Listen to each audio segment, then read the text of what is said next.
Well, welcome to Redneck's Pride, Thoughts from the Office.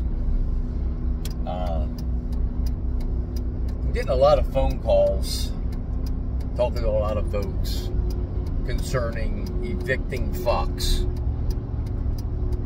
And I think the reason I'm going to do this video is because Fox, Red Fox, Gray Fox, when it comes to eviction, they're either really, really simple, that gives you a false idea of what's going on, or they're super complicated, which gives you a false idea of what's going on. And it all stems to not knowing the critter and the behavior. You know, you've heard me talk, the guy that came up with the 6 phases of the gray squirrel. 6 phases of the raccoon, skunk phases. These are all training programs that I have out there. The ones that you've heard is 6 phases of the gray squirrel. That's the one I let out the most, and that's the one I don't have any control on anymore, because that's been out since the late 90s.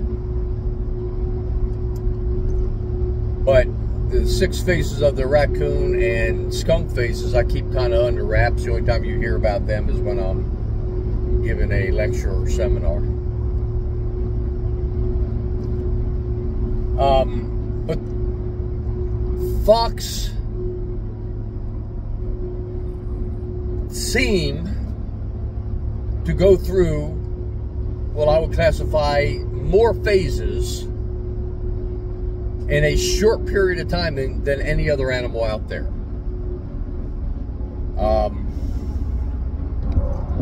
Which can complicate things when you get into trying to deal with them or evict them. Now, I'm going to just come right out and say this right up the get-go. I am not, and this is going to get me in trouble, I am not in support of relocating foxes.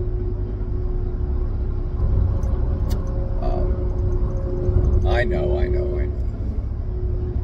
And the reason is this: if a fox is causing damage at the place that you've got to handle it at, then it's going to cause damage in the place that you're going to turn it loose at. Number one. Number two, fox have a unbelievable travel history, if you will. Even though they will live in a, well, red foxes, according to the book, red foxes will live in a home territory of anywhere from 12 to 2,400 acres, depending on the food supply and time of year. So in the spring, like right now,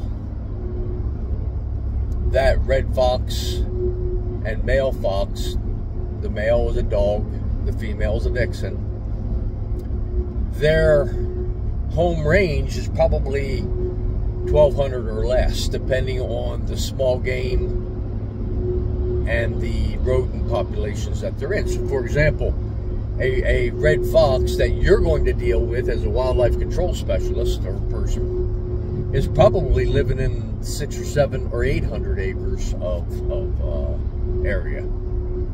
Why? Because we're going to talk about the urban, suburban housing development fox that you're going to be called in and paid to take care of. That housing development, that industrial park, is a much richer, much higher caliber, if you will, habitat. There are going to be more rodents, there's going to be more rabbits, there's going to be more songbirds. Yes, you heard me right, songbirds. I'm amazed at how many songbird feathers we find in fox dens. plus the dog food, the cat food, the kittens, and the other food sources that those adult foxes need to find, kill, and take back to the pups. So in a housing development, industrial park setting, an area with man-made green belts, watersheds, you understand what I'm saying here, all right? They can live in a lot less territory. So 600 to 1,200 acres for red fox in a housing development. Your gray foxes are just now starting to be seen a lot in housing developments in certain areas, especially the ones that butts up against swamps and, you know, thicker stuff. But anyway, your natural gray fox habitat that the gray fox lives in is 600 to 1,200 acres. But both of these foxes, red fox, gray fox, it's not uncommon or unheard of for them in their dispersal, in their seeking new territory for themselves. It's not unheard of 25 to 50 miles. So when you relocate a red fox, per se, because that's the one you're going to be dealing with the most, you're realistically not taking them out of their internal GPS. It's something to think about. So I'm not in favor of, quote unquote, trapping a fox and relocating it. Although it is easier to deal with that. But I'm not in favor of it. And when we get into coyotes, absolutely no way, shape, or form relocate that sucker. I think it ought to be a law that no rehabilitator ought to take in fox or coyotes. I just got myself in more trouble. But anyway, let's get back to the foxes on eviction. Let's get into it.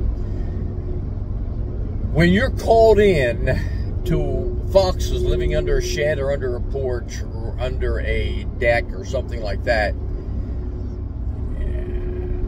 and it is March and the first couple weeks of April, they are going to be much easier to evict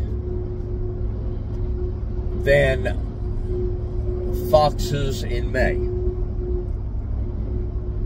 And it's simply because of this, of the what I call the phases, and when you're going through there. So to get back into when you're getting into the end of March, beginning of April, when the foxes are being born, okay, the female, the vixen, will be down in that den a few weeks prior. She'll be going in and out, getting that den ready, okay, prior to dropping her pups. And while she drops her pups, and when she drops her pups, traditional, she will be down in that den for about 2 weeks, maybe 3. And she's in that den at this point because of one thing and one thing only. The only thing that those foxes are getting for nourishment is suckling on her. So she has got to be there.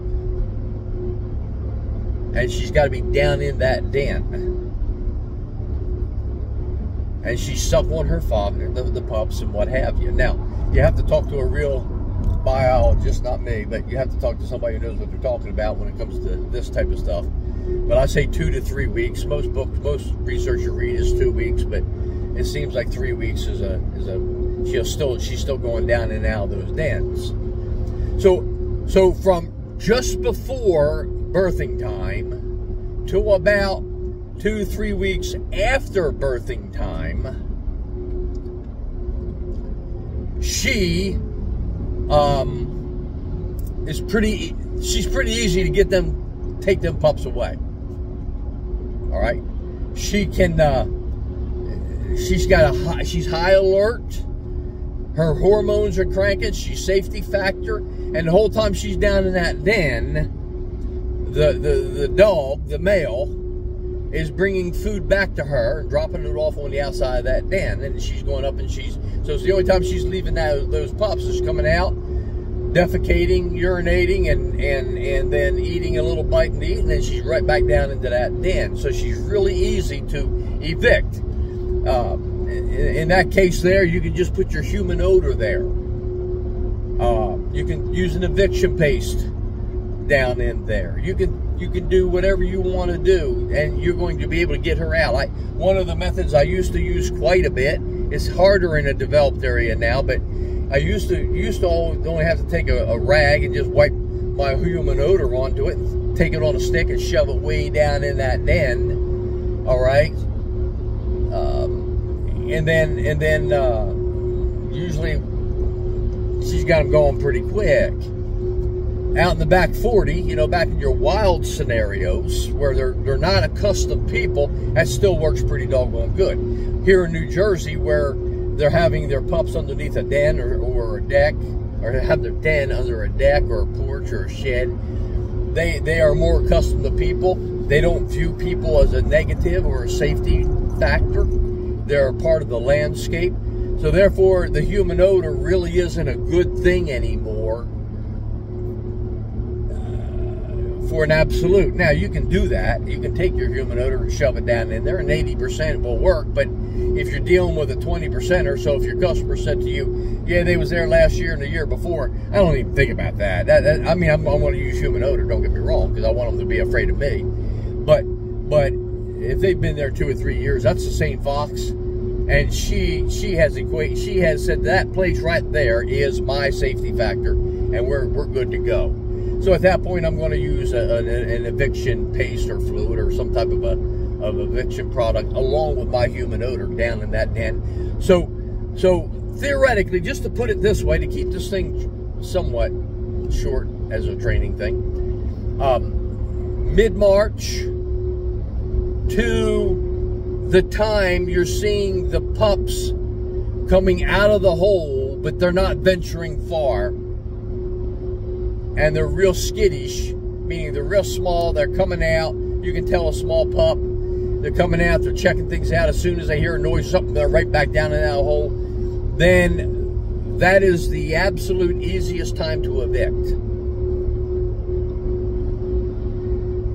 For about 2 to 3 weeks after that, okay, it starts to get more difficult. And if you set up a video camera, what you're going to see is this. As soon as you see that the female is no longer coming out of that den, but seems to be just appearing on camera from other directions, and then leaves in another direction, that is when eviction is going to start getting really hard, because what she's doing at this point is she is going out and she's hunting and sleeping and staying outside of that den. Now, she's close. She's close, but she's not in that den. And when you get into a human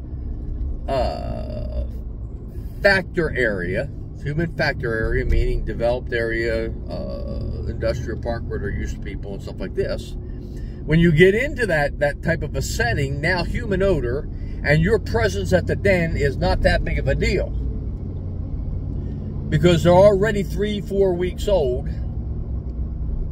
All right, and it has proven itself that the pups are in no danger from humans. Think about that. It's negative, okay? Right? Humans have not been a problem here. They're part of the landscape.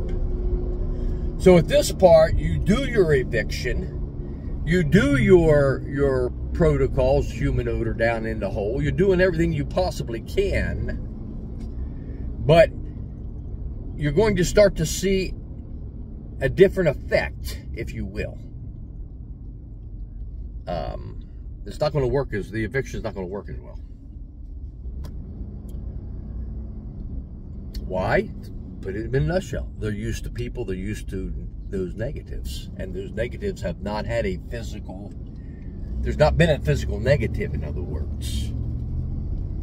this is where you got to start putting physical things into it. This is where you got to put in cage straps. And if you can catch one, you catch it, catch a pup or whatever, you let it sit there overnight,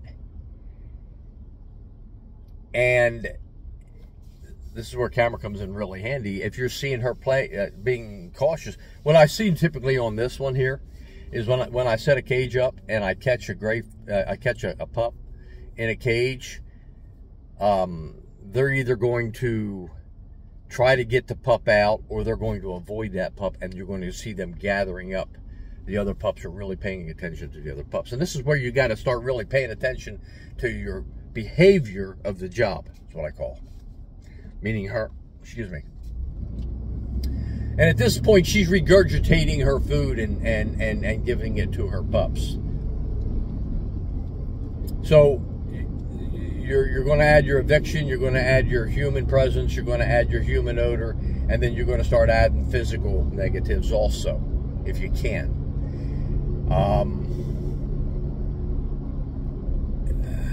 I've done both. I've taken Fox and caught pups and turned them loose, and it's worked out good. And I've caught pups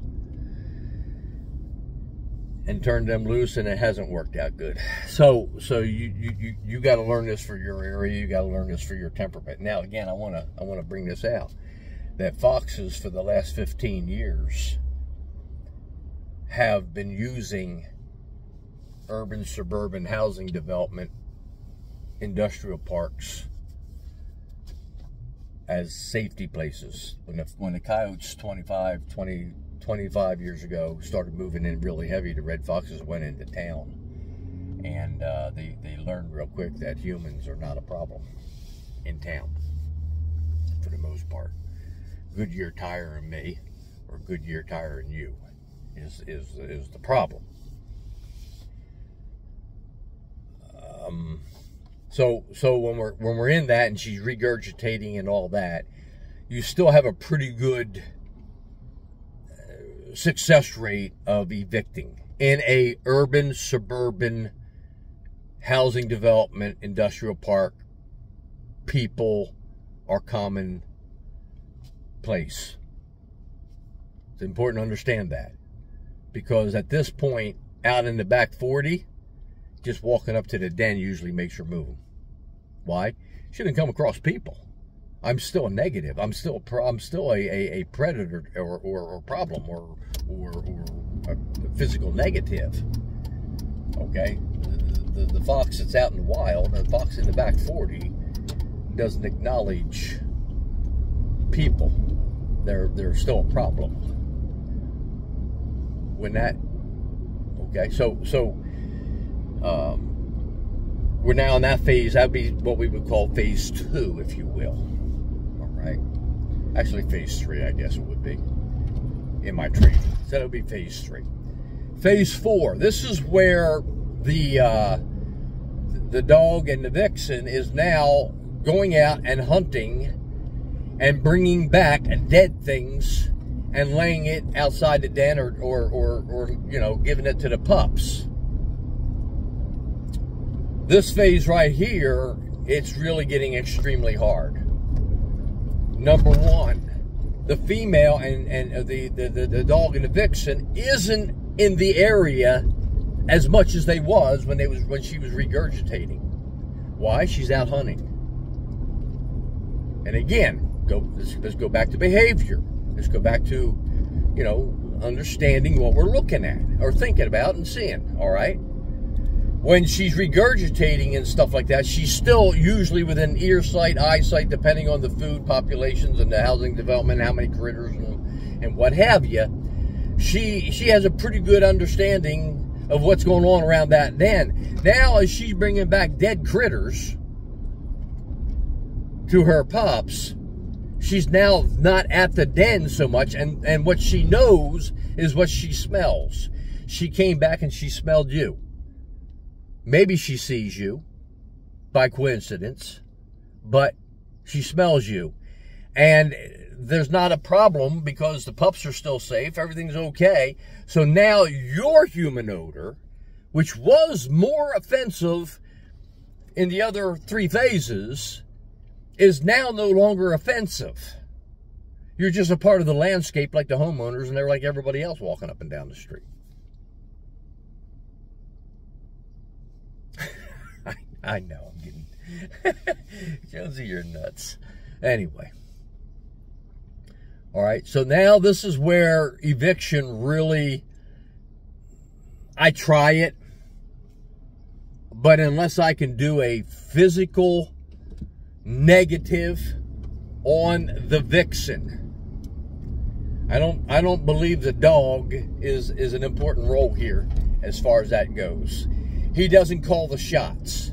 The vixen calls the shots. The vixen is in control of training. The vixen is in control of protection. The dog is in control of bringing back the groceries when the vixen can't. Okay? So, unless I can do a straightforward, hard negative on that vixen, eviction is really starting to get hard here, and this is where you're really going to have to start to go to trapping them. Now,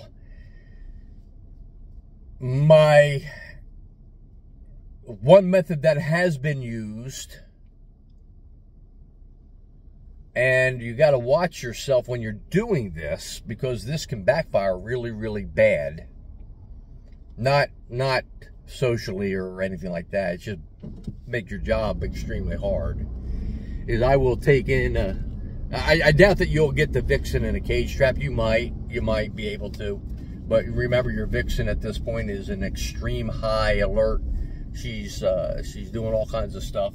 So to get her into a cage trap, I know there's a lot of people that say they can, and in my area I can't. It's hard for me to get her in the cage trap. So what I will do at this point is I will start to use the cage straps and catch the little ones. All right, and you got to watch yourself here, because if you turn them loose because you want to save them, it may just make your job harder because you haven't really done any negative on the female, on the vixen. But I will set up a collar room and catch her.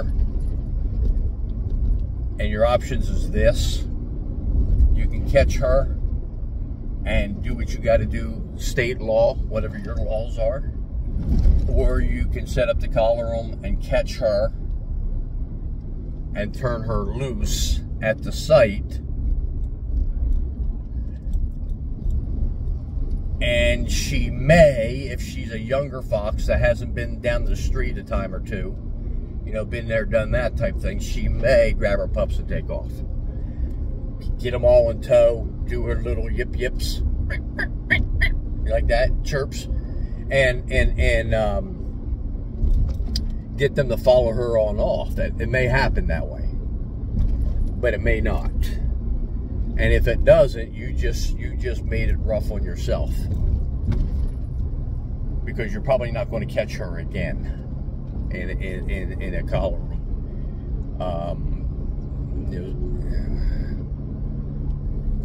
Or whatever your legal method is at that point, whether it's a foot trap or a collar or whatever.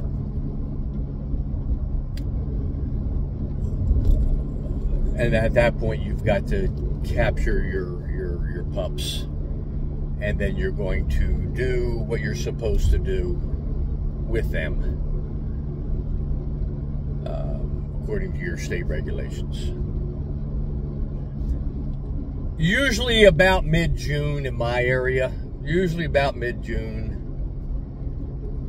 I can keep applying a lot of pressure, and by mid-June, she will, they're naturally, at this point, they're naturally going to start traveling with her. and they're going to stop using the den mid-June, late June, depending on your area, and your problem solved. So I'm just giving you some basic behavioral on what you need to think about, what you need to do, what you need to figure out in your zone. Listen, just like I say with raccoons, eviction paste, eviction fluid, eviction problems are great. And it was like it was said on one of the posts, and I'm gonna repeat it. Eviction paste, eviction products work until they don't. All right, there is no magic in a bottle. There is no magic wand. There is no crystal ball. You've got to work your butt off on some of these jobs.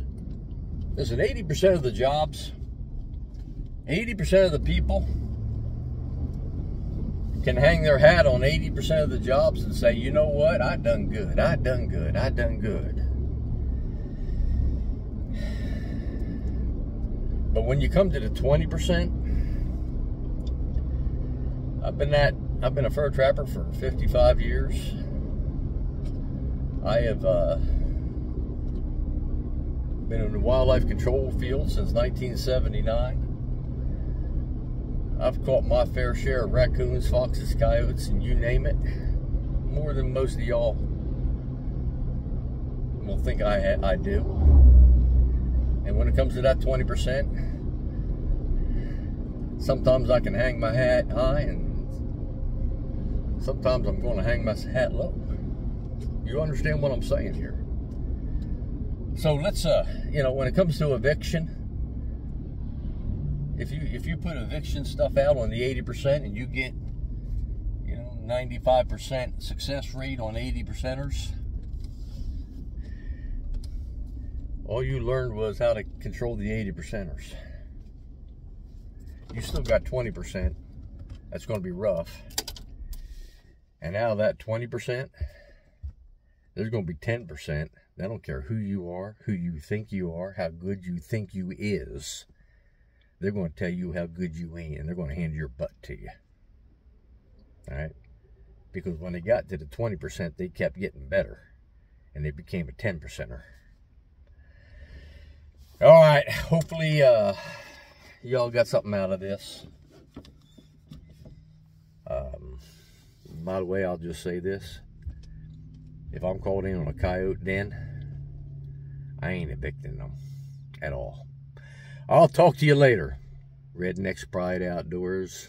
Thoughts from the office.